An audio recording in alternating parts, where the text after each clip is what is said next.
பார்த்ததே இல்லை. இன்னைக்கு தான் ஃபஸ்ட்டு இந்த கல்யாணத்தில் பார்க்குறாங்க. ஏப்பா வெறும் தண்ணியவா கிரேப்ஸ் ஜூஸாக மாற்றிருக்காரு. அப்போ இவர் தான் யார், உண்மையான தேவனுடைய குமாரன் அப்படின்னு சொல்லி புரிஞ்சுக்கிறாங்க. ஏசப்பாவை விசுவசிக்க ஆரம்பிக்கிறாங்க. ரெண்டாவது அற்புதம் என்னன்னா, அந்த காலத்தில் யூதர்கள் பண்டிகை கொண்டாடிக்கிட்டு இருக்க நேரம். அந்த நேரத்தில் பெதஸ்தான்னு ஒரு குளம் இருக்குது. சொல்லுங்கள், என்னது? பெதஸ்தா.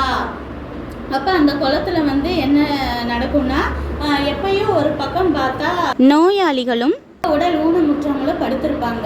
எதுக்குன்னா, அந்த குளம் இருக்கு இல்லையா, பெதஸ்தா குளத்துல ஒரு ஏஞ்சல் அப்பப்போ என்ன செய்வாங்கன்னா, இறங்கி அந்த தண்ணியை ஃபுல்லாக கலக்கி விடுவாங்க.